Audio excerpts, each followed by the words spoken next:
You're listening to How I Met Your Monster, a podcast that explores the introductions to your favorite movie monsters. My name's Zach. I'm Danny. And I'm Casey.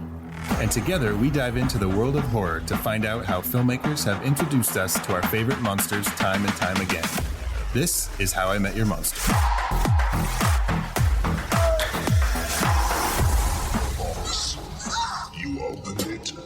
We came. I met him 15 years ago. I was told there was nothing left.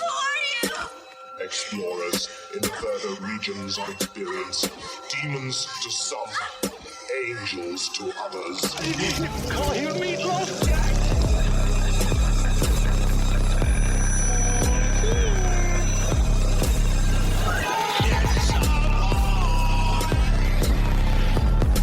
Surprise, Sydney. Come on, don't be chicken shit.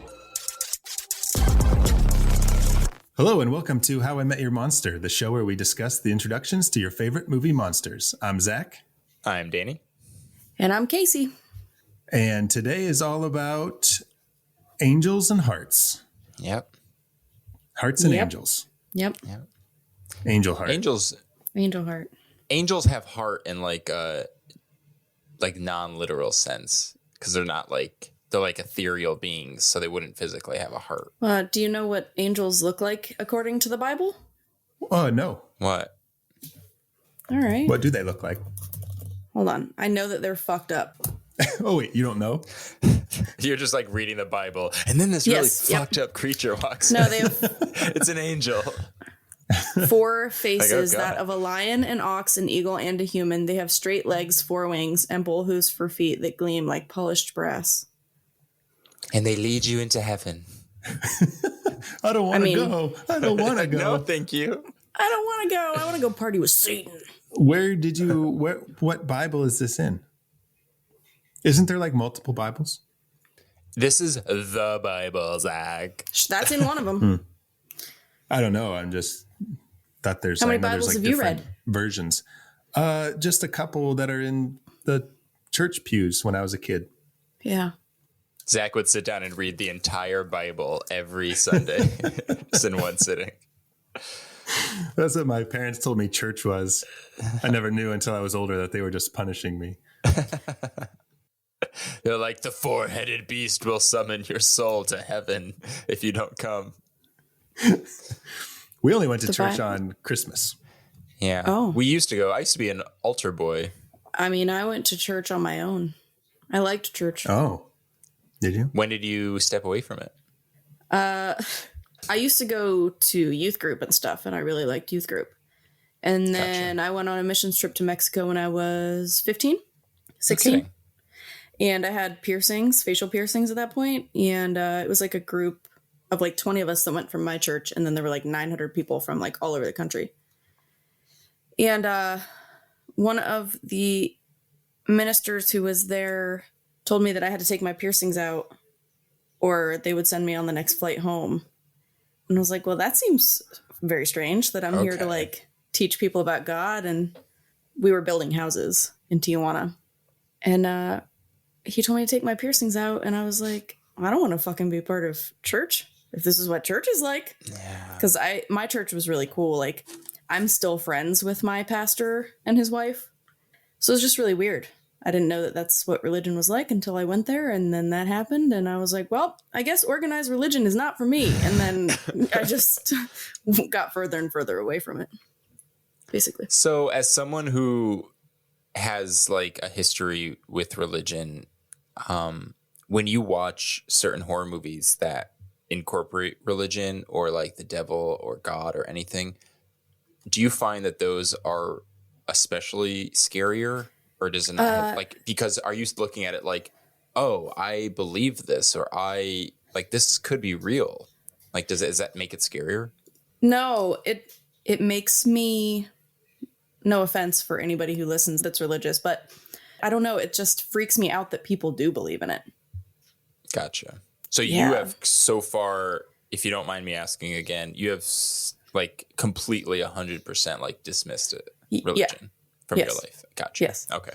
I identify as an atheist, but you know, it's like, Gotcha. I have a lot of like when we were talking about the Satanic Temple and stuff like that, I have a lot of ideals that align with them, but I'm not like a member or anything. Gotcha. But no, I'm so far away from that man, it like freaks me out that people are able to believe in that. Yeah, kind of you were thing. in the party. You got a good look around. You walked out of the party, and now you got what some of us folks call perspective. A little And bit. there ain't nothing scarier than perspective. A little bit of perspective. I don't want to shit on it. I mean, religion. No, of course. It has done very terrible things, but it's also done very good things for people. You know what I mean? So it just I depends. had kind of a similar-ish journey because I was just raised, Roman Catholic, and I went to a Catholic school up until 8th grade. I was an altar boy, but it was all very, it was like casual Catholicism. There was I always heard the term like worship, and that wasn't really associated with kind of like how we, I don't know, like we were just, it was sort of like, you just did it, you respected God in the same way you respected your elders. It was just like, you wear a gold chain, you eat pasta on Sundays, you go to church and like you get yelled at by like an older Italian person. And that was it. But yeah, I've since just kind of like walked away from it, but I do have this like lingering fear every now and then.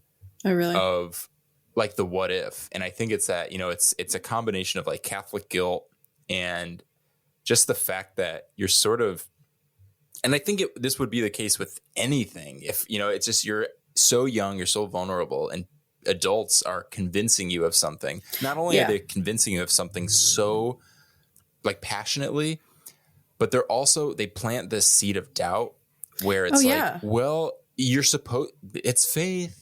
Yeah. That's the point. You can't see it. So it's like, oh God, like that just like hovers over you. It's terrifying. I mean, every now and then I'll be like, you ever like wake up in the middle of the night and like, especially after watching horror movies and like at 3:15, that's when like the demons come out or something. Hour. So I'll wake up and I'm like, please don't be 3 p.m. or 3 a.m. Please don't be 3 a.m. And I look and I'm like, okay, there's a 50-50 chance the devil is in my living room right now. And he's coming for me. And I really hope that's not the case. And then I'll wake up in the morning with like that like morning clarity of like, the hell was I so scared of? Jeez. So stupid. 3 a.m. Danny, he's weird. he's just very scared of everything. Okay, Zach, I feel so bad. You are so on the outside of this conversation. Yeah, tell us about your religious experience. No, I went to Catholic grade school. Yeah. Did you? I'm not Catholic. I went to Catholic grade school until 8th grade. Yeah. Oh. And it was funny. Our school was like below the church in like the quote unquote hell, if you will. Oh, that's terrifying. I'm just kidding. The hell of the church. I'm just kidding. That's what they call it. They're like, welcome to hell. But like our pep rallies for like sports were in the church.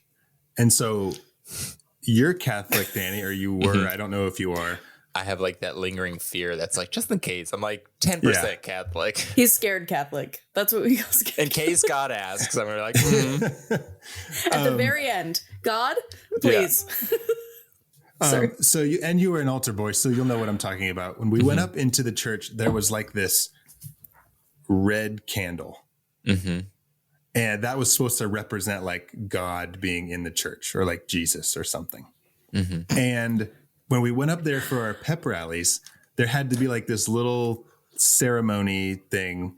And then the priest would blow out the candle. And then it was like, okay for us to scream and yell in the church. And then when we left, they like lit it again. And we're like, man, like once they blew it out, it was just like a room. It wasn't like I love the power that God's. this candle has, where it's like, it has to be lit for God. God's like, no, don't blow it out. It's like, dude, gotcha. that's fucking wild. Seriously. I also have this image of like God picking out like the color that he wants for his church candle. He's like, between red and green. I know they're both Christmas colors, so it's kind of obvious, but oh man, that's wild, dude. Yeah, this movie has opened up some doors in our religious past. Yeah, and we absolutely. can't contain them. Yeah. But before we get too far into the movie, as always, I want to hear if you guys have watched anything horror related in the last week. So I started Candy. Do you guys know what Candy is? that the Jessica Biel Yes. show? Yeah. I have not watched it, but I've heard So of it. it's a Hulu show. It's a 5-part series, true story about a woman named Candy Montgomery that murdered a woman with an axe. Yeah. And Jeez. she hit her 41 times. Yeah. Oh God. Yeah. It has what's the woman from Detroit Rock City? Beth. She plays Beth in Detroit Rock City. You know who her I'm talking name about. Yes, her name is fuck. As soon as you say it, I'm gonna fucking freak out. Just for the listeners, because I know you can't see, he's foaming at the mouth. Oh, Melanie Linsky. Melanie Linsky. Oh, she's great. Yeah, she's awesome. So she plays the woman that Candy axes. Yeah, and so that's pretty good. So it's 5 parts. That's what they did interesting. with it was kind of cool. So it happened Friday the 13th in like 1980. It was June 13th, 1980. But it Wait, was, I think it was 1980. What? Isn't that when the movie's set? Friday the 13th? Yeah. Yes, that's what I'm saying. So that's what they did, was that they released the first episode on Monday, and then every night they have an episode. So today, which is Friday, we're recording Friday the 13th. Today is the conclusion of the show. Amazing. Yeah, it was pretty cool. Whoa, that's neat. So I watched that, and then I also watched the new Doctor Strange movie. How was it? Oh, I don't know. okay. People are saying it's like very horror because Sam Raimi did is. it. Yes, What are your thoughts? I'd love to hear. No, it is. And those are my favorite parts of it, were the horror aspects of it. And so I forgot that he directed it. So I'm watching it and I'm like, man, this is like, feels very familiar. Like even just some of the transitions and like camera angles and stuff, like it felt very familiar. And then at the end it said Sam Raimi. I'm like, oh yeah, no shit. I fucking knew that. Fun. Like, but yeah, there were some parts of it were really cool. Some of it was not. I don't really like Elizabeth Olsen. So she was a big. I was going to say that that's movie. why I'm excited to see it, because I loved WandaVision so much. Yeah, I don't. Did like you her. watch WandaVision? No, because I don't like her. So I didn't want to watch just a series that was revolved around her. But Okay. I watched quite a few movies. oh, good. I watched all 3 Blair Witch movies. There are 3. A lot of fun. 3. I used to love the second one. How does it hold up? Not good. Okay. That is one of the craziest movies ever. When we always do, Jimmy and I do our rankings whenever we watch a franchise, and I was like positive that I was going to put part 2 in the last place. But then the more I thought about it, I was like, if all of you were like, let's watch like a crazy horror movie and like let's just have fun, like whatever, I'd be like, Blair Witch 2, hands down, like put it on. It is batshit crazy. Yeah, I it's used to love so it. funny. But yeah, so we watched the Blair Witch movies. I saw The Northman in theaters, which was really fun. Oh, I want to see that. I know that's not really horror, but I figured from like Robert Eggers, Right. and there is a lot of like horrific elements Yeah. in it, I guess. And then I watched The Sixth Sense. I was just having a hankering for it. Yep. And then I watched the 2. Well, it's funny. I watched the first half of both of the first 2 episodes of the Joe Bob episodes of this new season. So I watched Black Sunday and Night of the Living Dead. Okay. Black Sunday was a first time watch, and that was so much fun. That's what I love about Joe Bob. You, especially like when it's a first time watch and an older movie, and then you have him just kind of like dropping in context bombs like every 15 minutes or so. Yeah. So if you haven't watched the new Joe Bob season, it's on Shudder, and y'all should watch it. There's a new episode the night of tonight that we're recording Friday. The night of tonight, but you'll have missed it. The night of tonight. If you go back in time with Doctor Strange, you'll catch it. What'd you watch, Zach? Well, I watched Fresh on Hulu, Oh, yeah. and let me tell you, it is fresh. Very good. Very good. Casey, you'll know what I'm talking about here because you've seen the movie. Dan, just put on your listening ears. The woman's performance, the main actress, her performance is incredible. Yeah. When the thing happens that happens, Yep. her reaction is just like mind-bogglingly real. Yeah. Like she's in it and you're like, holy shit, this is exactly how you would act. Yeah. Anyways, so good. And Sebastian Stan is very good. I love him. He's very good in it. Yeah. I also watched 47 Ronin. Have you guys seen 47 Ronin? Yeah, all Never. right. It's a little bit of kung fu Keanu in here, Reeves? huh? Okay. It's the 46th sequel to the movie Ronin. Yes. No, it's got Keanu Reeves, and he was like taken to this village when he was a kid, and they thought he was like a demon because he was like half white, and he grew up in there, but he was in that village, but he was kind of like an outcast still, but like the ruler of the village, whatever, like the king, he like accepted him, but he kind of still kept him like on the outside. But then they're like, so it's like these samurai, and then there's like these monsters. There's like big mythical monsters, and they fight them sometimes. Every once in a while, they're getting a little spat. Get a little spat. So a Ronin is apparently it's like a samurai who doesn't have like a king to protect. They've lost their king for whatever reason. Because I guess that's what the samurai is supposed to do, is like protect the kingdom, whatever. But if they like fail or something and their king gets killed, then they're considered a Ronin and they're like an outcast. And it is okay. I felt like it could have been. Oh, I want to watch it now. And I don't know the whole backstory, but I know Keanu Reeves was like involved like a lot in of bringing it to life, like behind the scenes, not just an actor. And this is the one time you'll catch me saying this, Casey. The one time. Keanu Reeves' performance in 47 Ronin isn't probably the best. That's okay. Nice guy, Keanu That's Reeves. the one nice time guy. you'll hear me say that. Yeah. Yes. But I mean, the story was really cool, and I liked the idea of it. I didn't love it, but it was okay. Yeah. But I wanted there to be like more monsters. Yeah, because I feel like I mean, there's 47 Ronin. You need at least there are, like, 47 monsters. You need a few more monsters. movies that like aren't typically put into like the fantasy. It's like they're too scared to go all the way with like a science fiction To go or all in. fantasy aspect of it. Yeah. Well, it's funny you say that, and I'm not trying to do this as like a segue, but that's literally what I got from Angel Heart, where it's like No. you didn't realize it's sort of like a supernatural movie, and then all of a sudden you're like, wait a minute, we're going there. Okay, Is this the first time you've seen this, Danny? Mm-hmm. Okay. Was it yours too, Casey? Yeah. So let's just get right.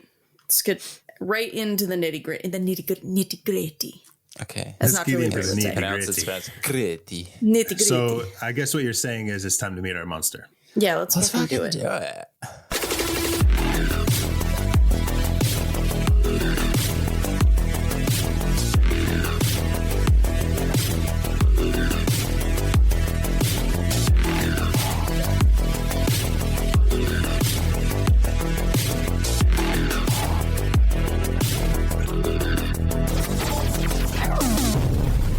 Angel Heart. Based Heart. off the novel Falling Angel by Okay. William Hjortsberg. Okay. Hjortsberg. Hjortsberg. Known as Hjorts in school. Hjorts, come here, Hjorts. Come Hjorts. His name was William. Oh, Billy. Billy that Hjortsberg. didn't catch on. Yeah, so it's based on the novel by William Hjortsberg called Fallen Angel. Apparently, Alan Parker changed quite a few things in it. Okay. Mostly the ending and the setting, I think. Okay. But Alan Parker, who's known for Midnight Express, and I think his last movie that he made was The Life of David Gale. Did you guys ever see that? Oh my with God. Kevin Spacey. That movie's fucked. It's intense. Yeah. Yeah. But I just love this movie. Yeah, you've been selling this to us for a while. And I'm surprised it took us this long to watch it. And Zach, it's a fun little movie. Is it? Fun little movie. I was on, yeah. Oh, it's so entertaining. No, I was I don't feel like you're being serious, Danny. It's morally sound. That's what I love about it. Oh, morally sound. People don't have sex with 17-year-olds that are their daughters. Yeah. Oh my. Yeah. There's so many just like bullet points in here. I'm just like, oh, that's not okay. That's also not okay. Yeah. Well, speaking of that, Lisa Bonet, when she was, how do you have a segue from that? Just when she was taking this role, she was known for her character on The Cosby Show. Yeah. Right. Alan Parker, I guess, didn't know that she was on The Cosby Show. He just liked her acting. Okay. But she went to her, I'm assuming mentor at the time, Bill Cosby. She asked him if she should take this role, and he encouraged her to take this role. And I wonder why he did that. Yeah. Yeah. I wanted to like this movie a lot. I didn't necessarily dislike it, but it was all way too obvious for me. Oh, really? Everything went over my head. Nuh-uh. You know, I did have a feeling like Robert De Niro must be some kind of like, he seems like, okay, I could see he's probably his name was something. Louis Cypher. It is literally Lucifer. Literally over my head. I didn't even realize what his name was. They showed his fucking fingernails on a cane, and I was like, that man's the devil. That's the thing. And I was like, angels, and I was like, okay. Yes. But then I was like, maybe that's too on the nose, and they're like just using that as sort of kind of like a front for a more grounded, you know, like reality, like a real story. But the end was when it did like kind of reveal everything. I was like, okay, that sort of paid off some of what I felt were sort of just like shortcomings, I guess, where I felt a little lost in the movie or taken out of it, where I didn't love it as much as I wanted to. The ending sort of got me back on track. I loved the idea of this movie a lot. Mm-hmm. Very cool, like badass, fucking crazy, you know, Satan, you know, deals with the devil and shit like that. So I thought it was really cool. But like I said, it was just way too obvious. And even after like he's like, oh, I'm looking for Johnny Favorite. And people are like, oh, he changed his face. So like super early on, I'm like, well, then it literally could be anybody. Yeah. So well, the first time I saw it, I was more in Danny's spot where I was like, I didn't catch on to anything until the end came. And I was like, oh shit. Okay. Yeah. Then when I was watching it this time, I was almost scared for you guys. I was like, they were saying these things, and it was kind of like you said, Casey, when they're like, his face was disfigured and they wrapped it up and no one knows what he looks like anymore. I was like, fuck, they're going to get it. They're going to know. Danny didn't. Well, do you know what threw me off? What kept me so distracted, and I'm being serious, was like how creepy so many of the characters in this movie are. Especially Harry Angel, which is the funniest name ever. So I'm just imagining like a Harry Angel. Well, and that was another thing, was that his name was even Angel. Because in my mind, the whole time I'm thinking, well, if Mickey Rourke, who plays Harry Angel, actually is Johnny Favorite, how the fuck wouldn't the devil know that this is the guy that he's looking for? He's fucking Satan, right? Like, he would know. But was he just like fucking with him? He was like putting him on like this trial kind of like. Well, that's the thing, is that he knew. And so he was kind of like getting revenge or like payback or like kind of torturing him for trying to get away from him. Yeah. Right. He was like, basically like, okay, fuck you, guy. I'm going to mess with everybody that you as Johnny Favorite like loved and had a relationship with. Oh, okay. You're just going to go, I'm going to make you kill them all. Okay. And then at the end, I'm going to tell you that it was you and you're coming with me. You know what I mean? Yeah.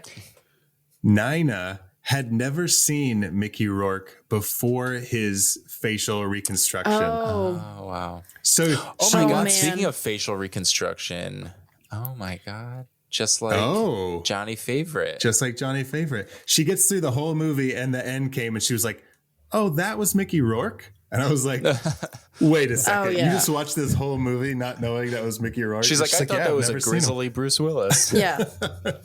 Like, I understand. I love young Mickey. I really do. Mm-hmm. He seems like a pain in the ass, you know, but like in a fun way. Well, have you guys ever seen 9.5 Weeks? No, I've actually never seen that. Okay. Well, I know it's like very sexual, and I think it might have had an X rating at one point. Much like Angel Heart was given an X rating. God.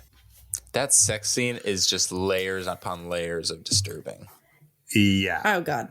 Well, 9.5 Weeks is all about him and Kim Basinger, and they just have a fucking fuck fest for 9.5 weeks.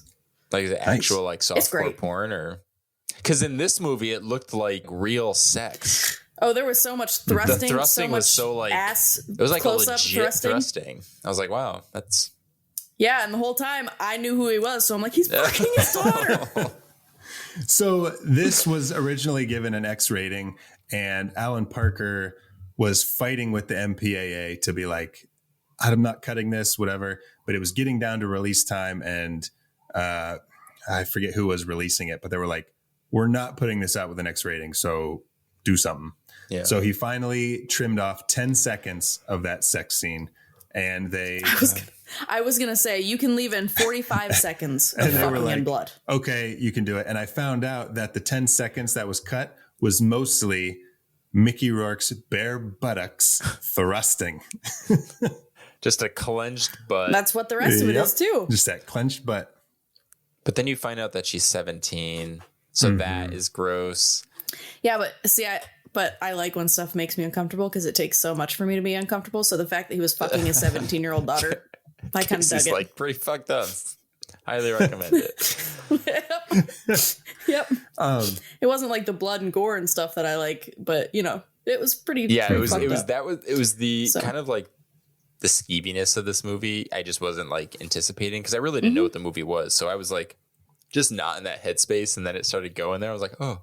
My innocent soul is being corrupted. Christopher Nolan also said this was inspiration for Memento. Really? Which is interesting. And Dustin Hoffman at one point was considered for the role of Harry Angel, which would have been fucking weird. Yeah, because then we would have had to see his Harry Angel, and that would have just been weird. His Harry Angel. Oh. But okay, so our monster this week, Louis Cyphre, also known to the general public as it's straight up Lucifer. What does he say at the end? He's like, even your name's a dime store joke. I was like, okay, at least someone called it out. You can't go into that, just like owning it. Yeah, like I said, when they show him for the first time, like I saw his fingernails and he's wearing like a pentagram ring, and he like grabs his cane, and I was like, oh, this guy's definitely the devil. And then he says his name's Louis. I was like, or Louis, and I'm like, well, Louis is obviously short for Lucifer. And then they were like, Cypher. I'm like, oh, it's just given to you on He's a like, platter. I'm the Lucifer, devil. Okay. I mean, delighted to meet you. Like, okay. Delighted. So another aspect of this movie is the selling of the soul to the devil, which is like that story of the crossroads, which has been in religions for centuries. But one of the most famous ones is Robert Johnson, the blues guitar player, who went to the crossroads and sold his soul to the devil for guitar skills.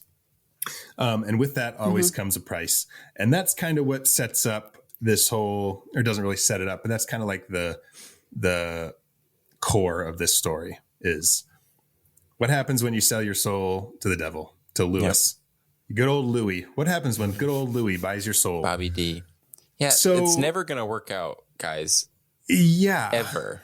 It never works out. We should do a ranking of like the top 5 movie devils. Would Bobby D get into your top 5 in this movie? No. As a kid, as a kid, I was a huge Robert De Niro fan. I still am, but like when I was a kid, I went like on a Robert De Niro bender for like 6 years. And when I heard he was in this movie, I was so excited, and I watched it when I was younger, and I was so pissed because I was younger and I didn't really follow the story, but Robert De Niro was in it for like 10 minutes. Yeah. And I was like, you also didn't follow the opening credits. Yeah. Special appearance by Robert. I was like, wait a minute. He's on the poster. What is this horse shit? Right. So I remember being so upset. But no, I mean, his performance as good old Louis was okay. Yeah. But it's literally just Robert De Niro, just like yeah, he's just like talking. Yeah, he's like, "Hey, you fuck with me, I fuck with you. How about that? Okay." I'm like, okay. I also love that he lets his hair down in the end of the movie. He's like, finally, just like waving his locks around. But no, I probably wouldn't put him in my top 5 movie devils. Would you? Okay, I would not. I don't think so. I think I know my favorite movie devil. Who? Al Pacino. Oh, that's a good one. In what? The Devil's Advocate. With Keanu I've never Reeves. seen it. Keanu Reeves. Mm-hmm. My favorite is Dave Grohl in The Pick of Destiny. It's a good depiction. So wait, Dave Grohl plays the devil in The Pick of Destiny? Yeah. Have you never seen it, Zach? Wait, what? I may have seen it years ago, but I don't remember anything about it. Oh, yeah. Don't you remember the end when God. they're having the battle with the devil and he's playing the drums? I'm the devil, I love metal. I don't. And then he starts playing the guitar. Yeah, because it's Dave fucking Grohl. Nice. Well, it surprised me because then he just made Studio 666 recently. Does David Grohl worship Satan? Probably. Oh, there we have it, folks. This is where you get your breaking news. All right. Well, let's dive into Angel Heart. What was the significance of opening up on the cat and the dog? And the dead person? Kind of like happening upon the dead person. Was there anything there? I wasn't sure. And then cats and dogs, good and evil. Fucking one versus raining cats and dogs. Arch nemesis, evil. Angels, devils. Little on the nose, you guys. This director. Yep. They're like, well, what about like subtleties? Like, I don't know. What does that mean? What? Huh? I don't know the word. What is that? What? The first thing I thought of, I really wanted Mickey Rourke to say when he first shows up on screen as Harry Angel, I really wanted him to say, I came here to smoke cigarettes and blow bubbles. And I'm all out of cigarettes. And we learned quite a bit about his character from the first minute that we see him. His gun is just like loosely thrown in his junk drawer, and he like shuffles around as he's looking for like a piece of paper. Did you guys notice all the fans in this movie? I did. Yes, they're all squeaky. He's a hot all the ass. Squeaky, slow moving fans. Yeah, it's the devil's one power. He's like, I'm gonna break your fan. You're gonna be so hot.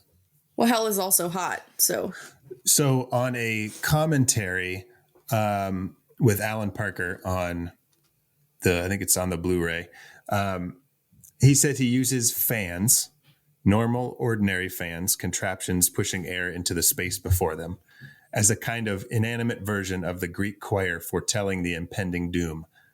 So that's apparently why he used fans. so when a fan shows up. Because it's kind of like oranges in The Godfather. Yeah, that's kind of cool. Yeah. I would have guessed that Mickey Rourke was like, I'll do this movie under one condition. I want fans on set. I want my fans.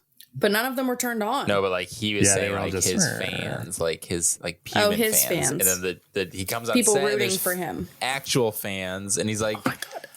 Parker, and he's like Mickey, and they winked at each other, and then they're like, okay, let's do this. Okay, this will be a good time. And that was that. We don't have enough power for all these fans. He's like, with you on set, we do. Oh, that's sweet. There's a really good rapport on set. When Harry Angel goes into the like church, I guess it's like a weird apartment building, but there's like a church in it.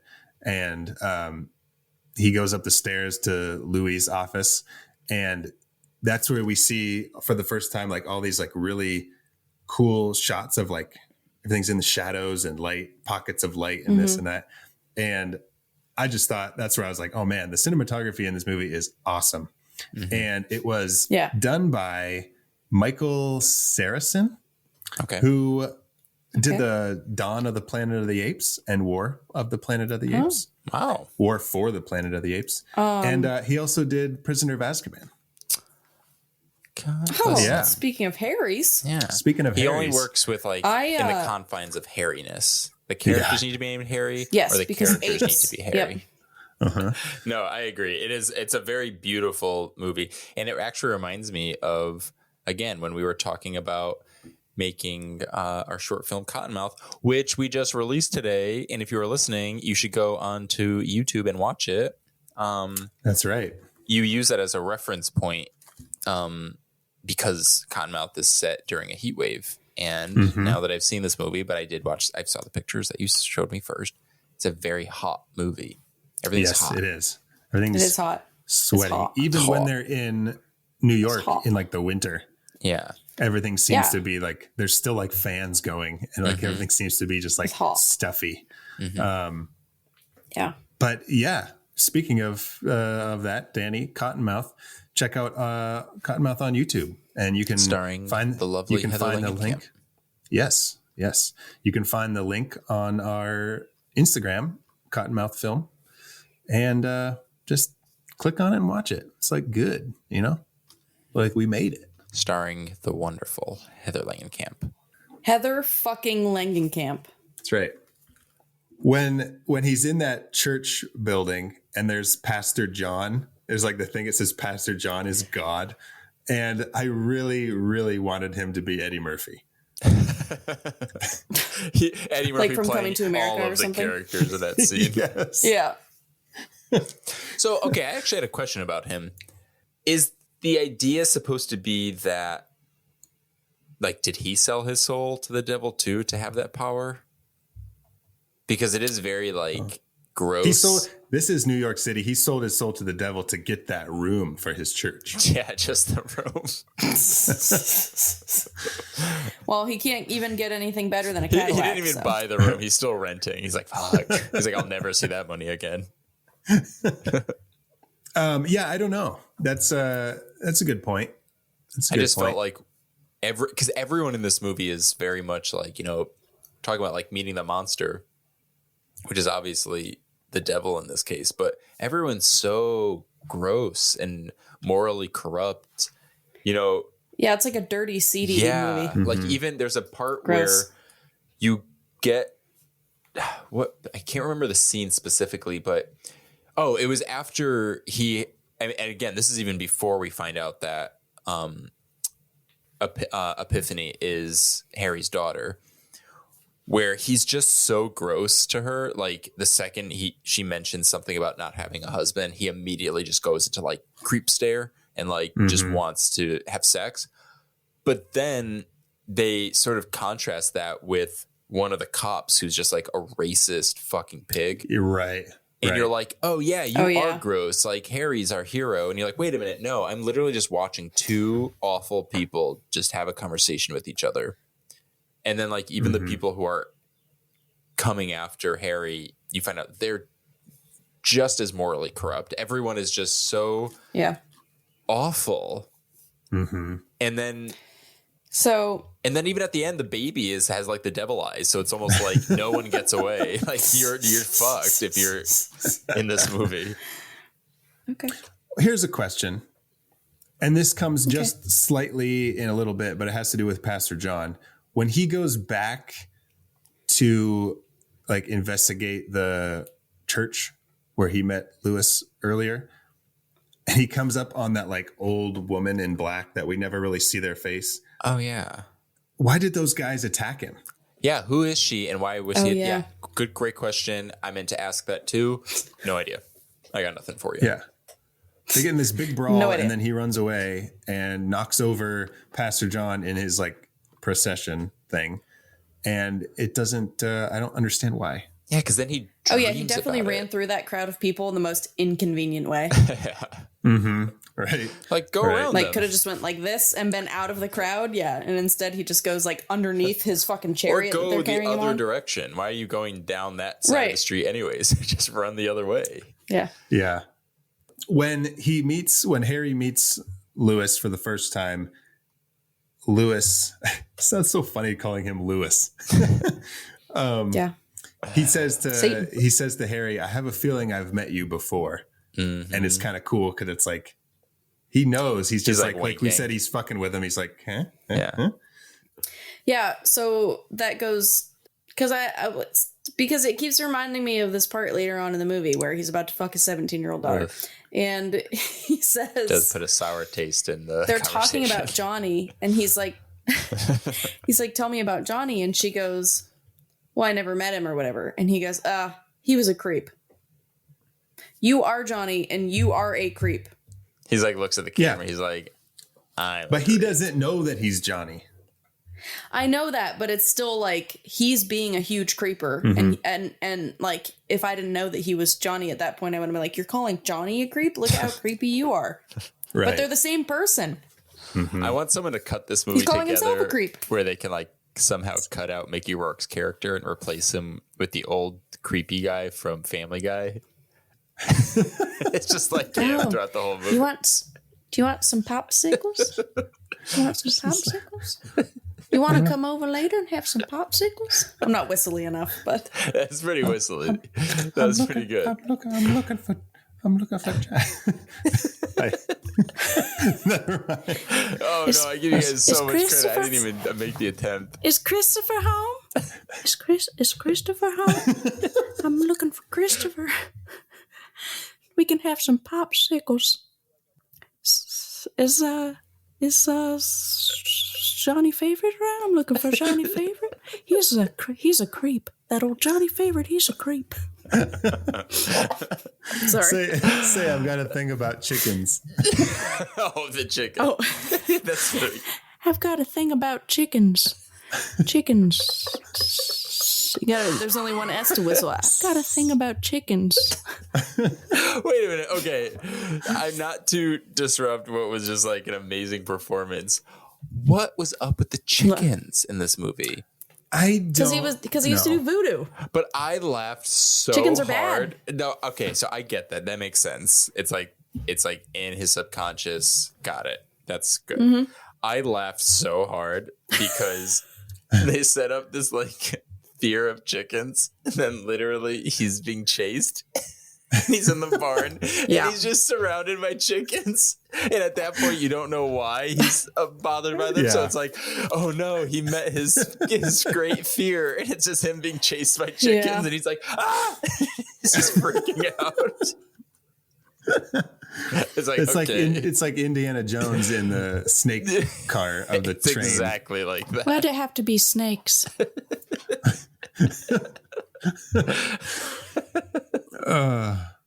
This movie made me feel like nasty. Yeah, dirty. Yeah. I feel like gross. It was supposed to. I'm like, I love gumbo, don't want gumbo. Love chicken, don't want chicken. Oh my God. That's how I want to go. I want to be drowned in a boiling vat of gumbo. Yeah. This just seems like a nice, like, open casket sort of setup. Wait, do you want to be like you want it to be like boiling gumbo, or you want it to be like temperature where you could eat it? So you could like eat it while you were drowning and like I'll eat it. It'll be scaldingly hot in my mouth and also on my face as it melts me. Yeah. But you'd be okay with that?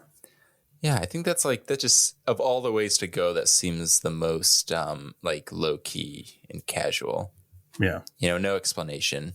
You should probably jump into the vat of gumbo. Not just don't just stick your head in. Yeah. Be like a hot tub. What you have to do? It has to be really good gumbo, and you can't share your secret recipe with anyone. You have to dive in with the recipe. Mm-hmm. So you can only make it once with you. Yeah. Yeah. Harry goes to see Dr. Fowler, and Fowler chicken.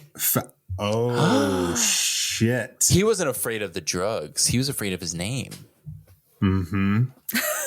Yep. Oh my God. Anyway. Yeah. So he goes to see Fowler, and he puts him to bed, gives him a little nappy, and he goes to the diner, and which is actually the diner in Diner. He actually drove to Baltimore. Well, wait, what if there's like we were talking about the multiverse of madness. What if there's like a whole franchise here where Angel Heart is just one part of a franchise in which all of the characters from Diner make a deal with the devil, and they all have to maybe the diner is sort of like a purgatory. Maybe is the diner in Diner Hell? Maybe. Whoa. Yeah.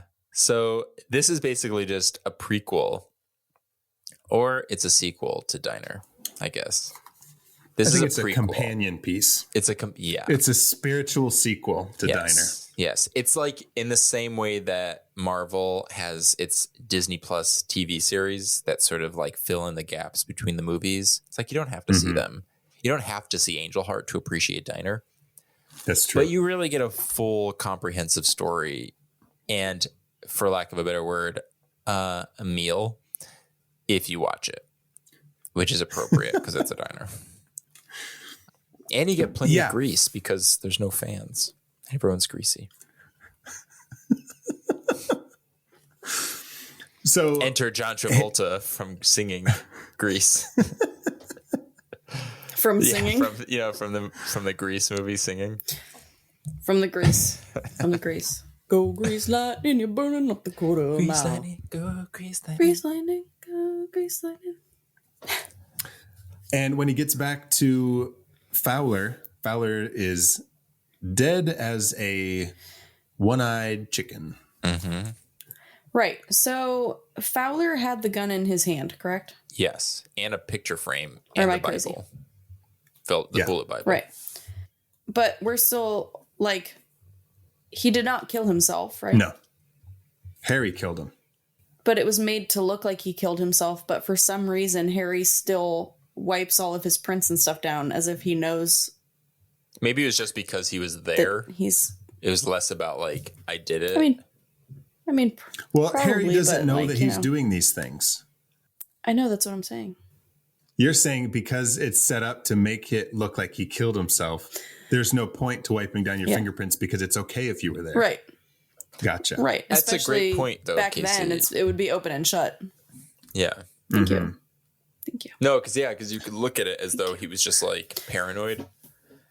Like just cover his tracks just in case. So he's not like an accomplice to murder.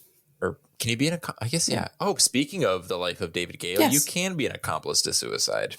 You sure can. This guy, this director, is attracted to a very specific type of storytelling. On a lighter note, do you guys think it's as cool as I do how Harry fucking lights his matches on everything? Oh, I didn't notice. I do like that. Yeah. He's like, everything. Like on the fucking wall, on Dr. Fowler's dead Dr. Fowler's shoe. He's just like, lights a cigarette. Yep. Pretty cool. Is that supposed to be some like thing where it's like, because he's going to hell and he can make fire anywhere? And here he is trying to find it. He can make fire anywhere. He's not an X-Men, Danny. Oh.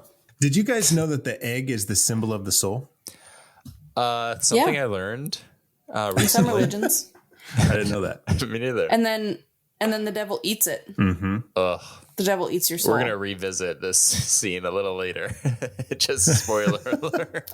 It must be one of your monsters. Hard-boiled eggs. What, you don't like the way Robert De Niro holds the egg with his nasty long fingernails? And then I will say, though, when he dumps the salt on it, I was like, you're not using all that salt. And he does blow it away. I was like, okay. Mm-hmm. And then Harry like grabs some and puts it over his shoulder. Mm-hmm. That was cool. Yeah. Ooh, superstitious, just but it's not like going to help you. Lloyd Christmas. You spilled the salt. Spilling the salt is really bad luck. We're driving halfway across the country. The last thing we need is bad luck. Quick, toss some salt over your left shoulder. He picks up the whole thing. Tosses it over his right. The whole salt shaker over his right shoulder. Oh my God. At least we're not getting off track. We're good. Yeah. Yeah. You know what scene I love? The scene on the beach. Oh, I thought it looked beautiful. Yeah. It's funny you bring this up. It was the first time in the movie where, not the first time in the movie. This is separate. I liked the look of it, so it stood out. So it's very memorable for that. And you do get a lot of like information and exposition. But it was the one scene in the movie where I did feel like, oh yeah, this was adapted from a book.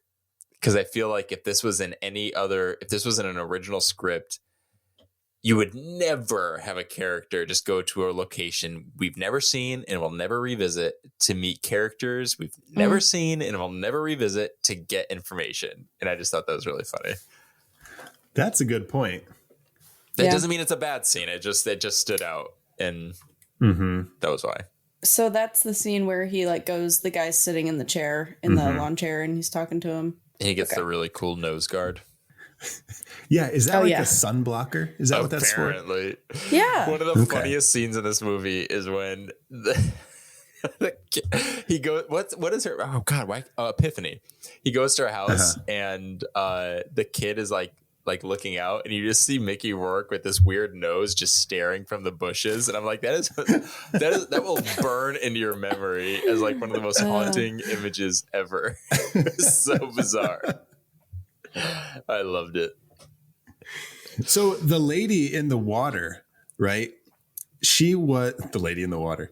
The lady standing in the water the original was title. Supposed to be played by a different actress, but during the first take of that scene of her reading her lines, a wave came in and knocked her over, and she got hurt and refused to go back in the water to do the scene. So they had to get a different actress to replace her to do that one little, few lines. I just thought that was funny. Ironically, it was Bryce Dallas Howard who felt bad about that decision and went on to star as the lady in the water. Yes. She's like, I want to make up for this moment. I'm going to go all in. Titular character. Okay, so now we're headed to New Orleans. I wonder if that's significant that we go to Coney Island right before he goes to New Orleans, because it's sort of like breezy and cool, and it's like, that's it. We're never going to come back here. There's like that, space of like comfort is over. So enjoy it while it lasts. Good thinking, Danny. I could be full of shit. And this was a part that Alan Parker changed for the script. They originally didn't go to New Orleans. Oh, really? They stayed in New York. Yeah. Oh, interesting. Yeah. Oh, such a great move to move locations. Yeah. Yeah. And we meet Madame Cruzmark. Charlotte Rampling, did not know she was in this. Love her. She's just a gem. Yeah, this is also creepy because the way that he follows her. Mm-hmm. He's really good at being a creep. Mm-hmm. Yeah. This, I will say, again, to no fault of its own, like for like the movie, because I get it. Like when you have like a novel, there's just so many, there's usually in some cases so many characters, there's just so much to digest, but you have the length of the novel to sort of live in that world and explore it. Right.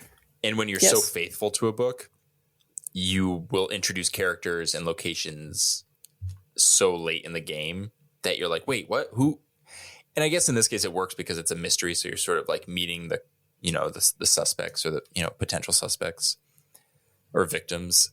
But that was what sort of threw me off a little bit when I was trying to sort of latch on to what was happening, because there was so much information being dumped on us. And I struggled a little bit on account of that. Do we know who Epiphany's mom is? Yes. Epiphany's mom is the woman. Didn't she own the store? Yeah. I'm wondering if Johnny Favorite was a black man, because in this story in 1955, segregation was like huge, right? Yeah. And even on the bus there, on the trolley in New Orleans, it says, what does it say? Like, for colored past patrons only behind this Coloreds line, only, whatever, colored only. And he sits there, no problem. Yes, he's being a detective and whatever. But he just like sits in the back of the bus, no problem. Oh, kind of subconsciously. Like when he's in like Harlem or whatever at the beginning, and there's the black family coming out of the church, and like the lady drops her groceries or her hat, drops her hat, and he like helps her with it, and he's like very kind. And then Epiphany is black. Point. I wonder if Johnny Favorite was a black man. Yeah. That is interesting. Yeah. It is. And it doesn't have to be. I mean, he could just be, Harry Angel could just be a decent fucking person when it comes to that. But yeah, I mean, all the musicians that he played with. Oh, yeah, that's another point I wanted too. to make. Yeah, yes, thank you for saying that because I had forgotten. Yeah, we're, like Toot Sweet and all those guys were like blues guitar players and jazz musicians. And what a great point. Yeah, and what's her name's dad said that he wanted to get rid of him too. Margaret's dad. Oh yeah, and they were all like just a bunch of like shitty. Because he didn't want them to be together. Mm-hmm. Yeah. They were all high class. That's got to be it. I think that's 100% the case. Yeah. Man. One thing I didn't catch on to. Wow. I wish they gave us like one more like thing just to sort of like confirm it. But that's push it over the edge. Yeah. Well, now I'm like wondering, and this could mean nothing, but he sees that woman at the church. Oh, I wish we had more to that. Like, if was that like a family member? Who turns out to not be a woman? Oh, wait, I missed that. Who is it? Oh, did you not see that? No. At the very end, when he's going back to his hotel room, when he knows that he's committed all these crimes and he's about to find Epiphany dead on the bed. Yeah. The woman in black is sitting there outside his room, and he walks past her, and we finally see their face, and it's Robert De Niro without a beard. How the fuck did I miss that? That seems so important. I didn't see that either. That wasn't even in the script. I know. Robert De Niro just showed up. They're like, who is that? And they're like, I think that's Robert De Niro. They're like, okay, just roll. Yeah. So anyways, yeah, I just thought about that, and kind of makes sense. Yeah, that's cool. Yeah. Oh, Evangeline Proudfoot. Evangeline. Okay. Evangeline Proudfoot. That was the mom's name. So. Mm-hmm.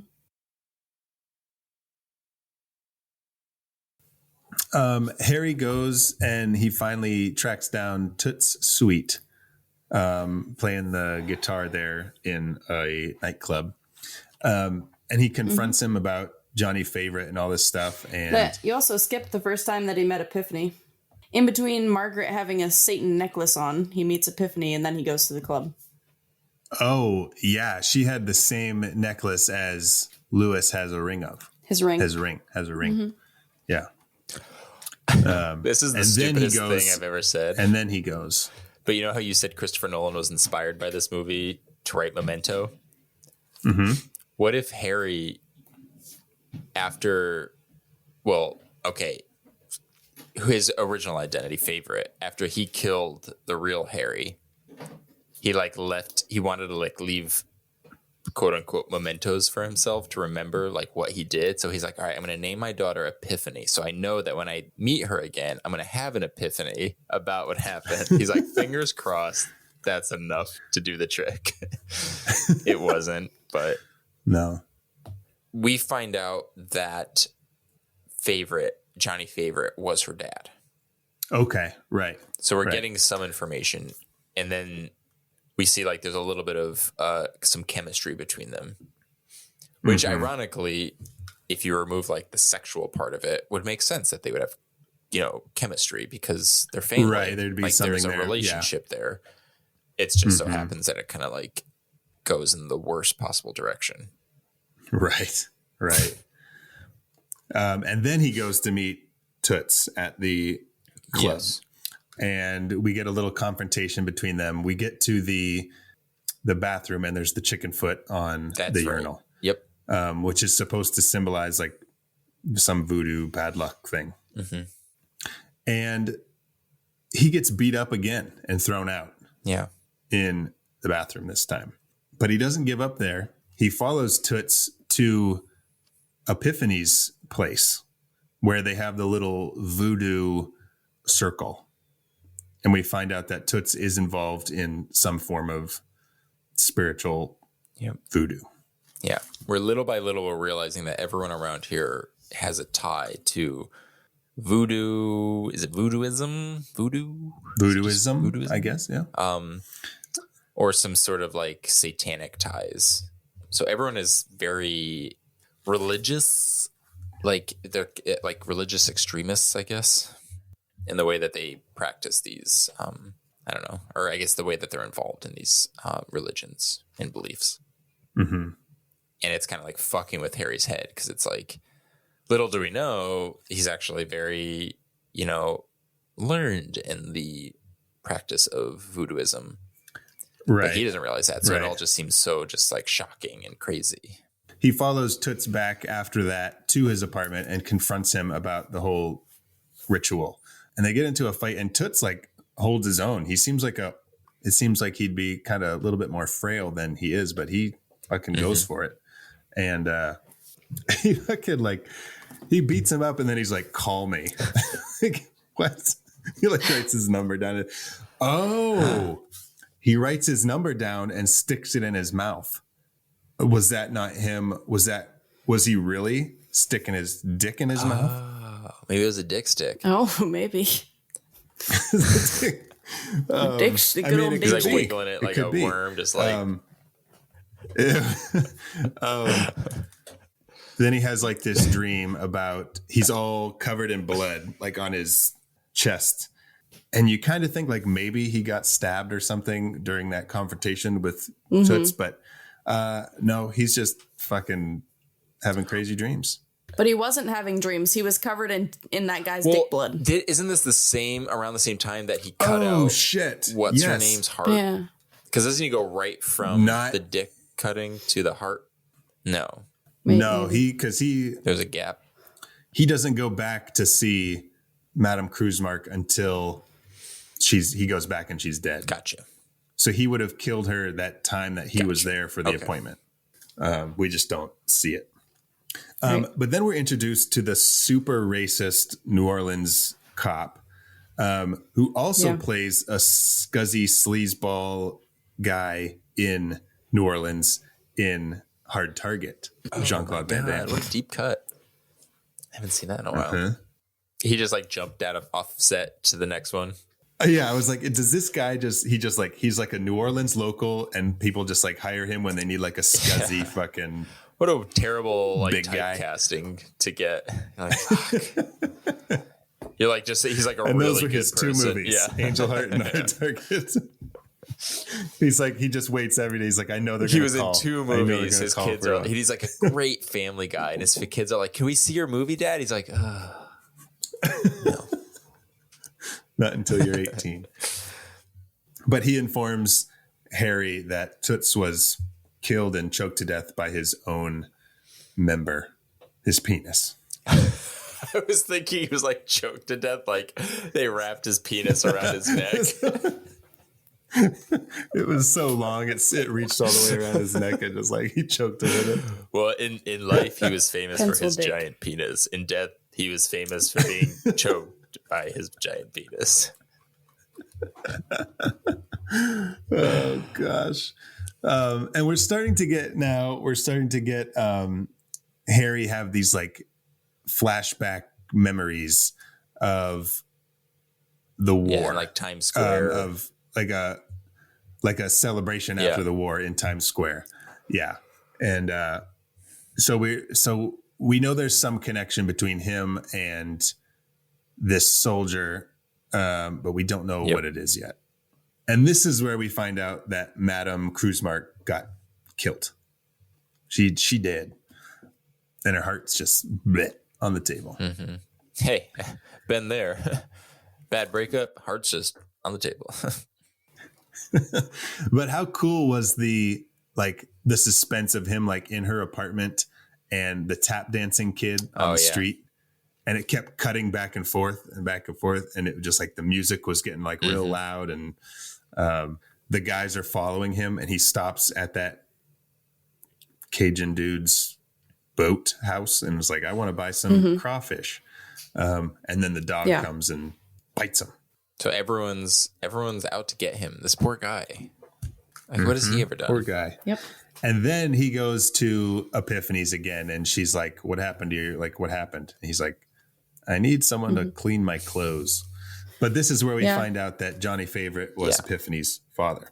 And then he goes to the church and meets Lewis. Yeah, he meets Lewis in the church, and I love that.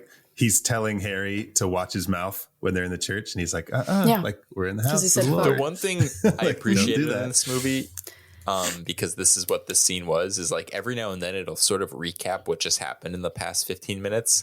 He's like, oh, I just went here and then did this, and then this guy died because I'm like, oh, okay, gotcha. Okay, now I'm back. Got it. And after this, Harry leaves the church and he heads back to his hotel room, and it's raining very hard. And Epiphany is propped up on his door, like just waiting for him. Yeah. And we get into some crazy shit now because we find out she's 17. Yeah. We find out that his roof leaks a lot. Sometimes it leaks with blood. And this scene is grossy gross. Yeah. The only word I had for it was interesting. That's the word you went with? Interesting? That's the word I went with. Mm-hmm. There was a lot going on among the tightened a lot of butt. Yeah, a lot of humping. A lot of humping. There was blood everywhere. A lot of very humping, watery blood. A lot of blood. A lot of a lot of choking. Yeah, a lot of aggression. Oh yeah, a lot of aggression. Yeah, that's right. Which, when consensual, is okay. Yeah, but I feel like the way he did it may have been crossing a line.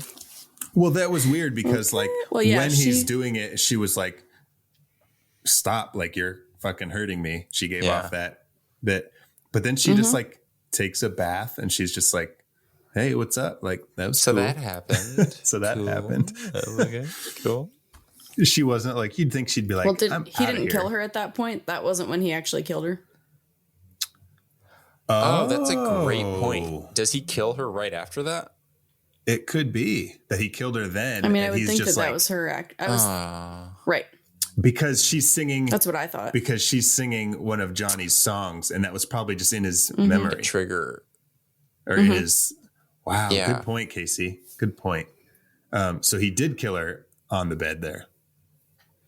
Yeah. Oh my God. That just made me feel even worse. Yeah. Such a disturbing movie. And then when you find out like how he killed her and like how he used the gun, it was just like, God damn it. This is definitely, I thought it's a very well made movie. I thought they did a good job. It was fun in the way that it's a murder mystery that you're just like, it's always fun to solve a mystery. But it's definitely, we were talking about Blair Witch 2. It is not Blair Witch 2, where you just want to pop that on in a party and like drink and take shots every time someone does something that doesn't make any sense.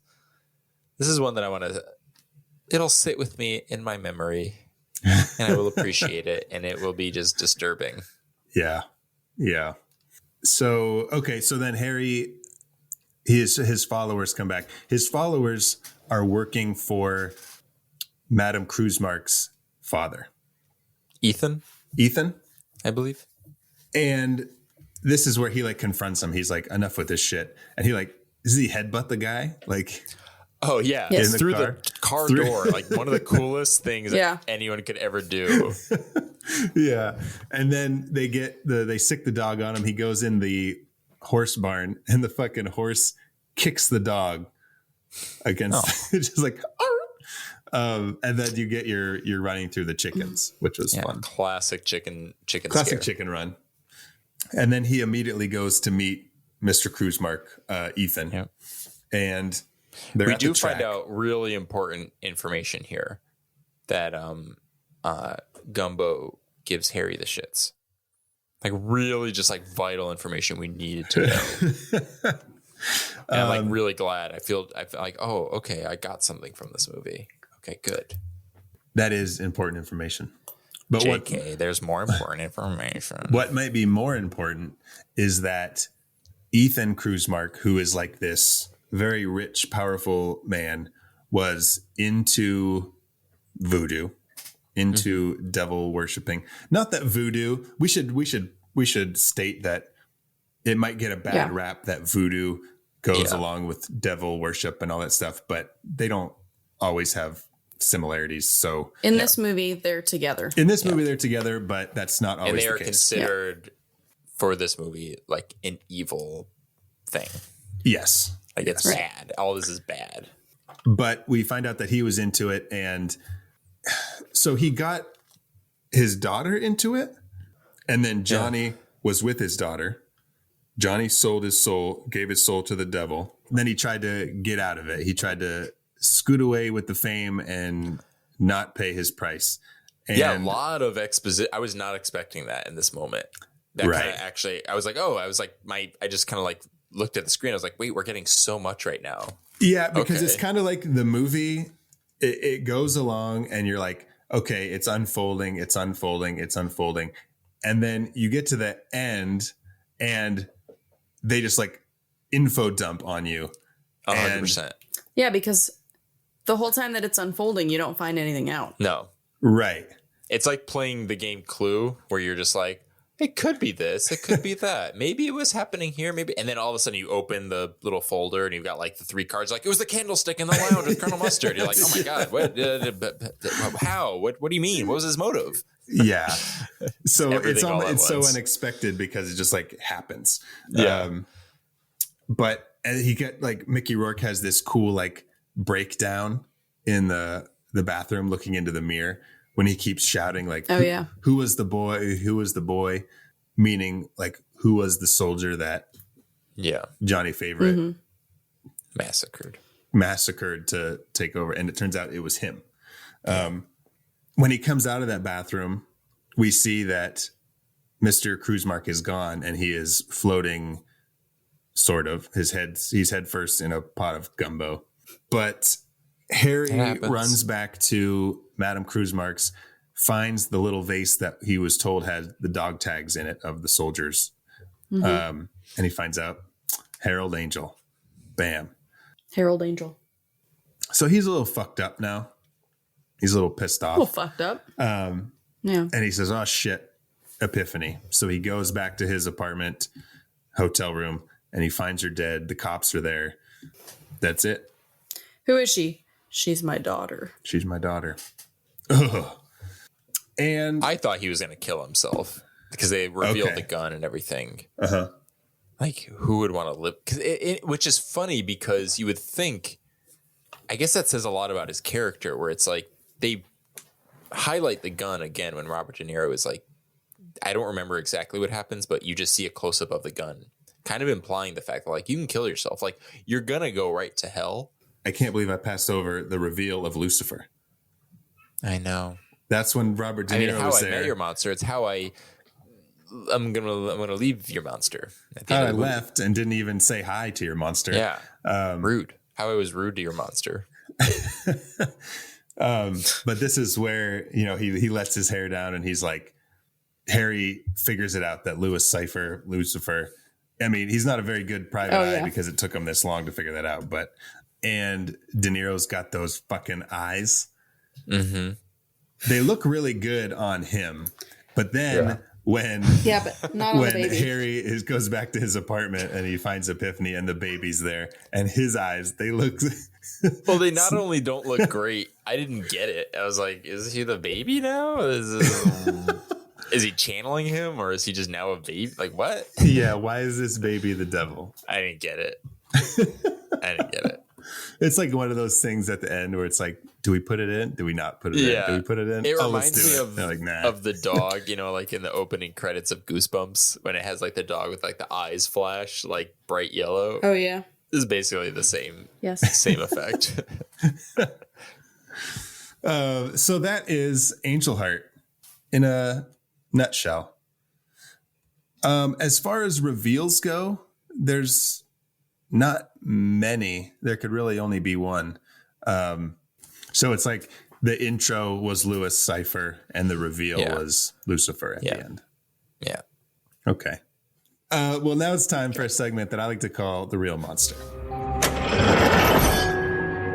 Run, run, run as fast as you can. You can't catch me. I'm the gingerbread man. You're a monster. I'm not the monster here. You are. You and the rest of that fairy tale trash poisoning my perfect world. Now tell me, where are the others? Eat me. Do you guys have some real monsters for this episode? Danny, mine let's hear yours. is not very fun or colorful. It's just hard-boiled eggs. I don't like them. We got to stop eating hard-boiled eggs. Danny, do you not like deviled eggs? No, I think they're disgusting. Oh, dude, I could Really? Because I think they're disgusting too. I eat hard-boiled eggs, but I only eat the whites. I hate yolk. I hate I hard-boiled have yolks. to come around to just eggs in general. Oh, I love I eggs. still like struggle with Dippy eggs. I'm like, ooh, eggs on my veggie burger. Bro, I'm like protein, but like I don't like it. I feel like I need it. Well, I don't like chicken. Chicken has like 4 times the amount of protein. Just eat chicken. Casey, what about you? What's your real monster? I have 2. I have squeaky fans, Okay. and which technically in this movie they are used as impending doom, so they are kind of a monster, aren't they? Yeah. Yeah.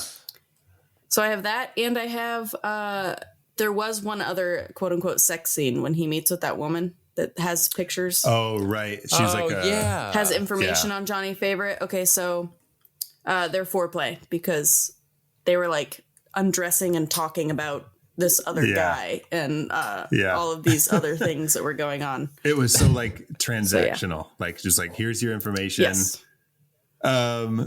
So my real monster, I have a few, but I have actually just like one real monster. But some runners up are the devil baby at the end.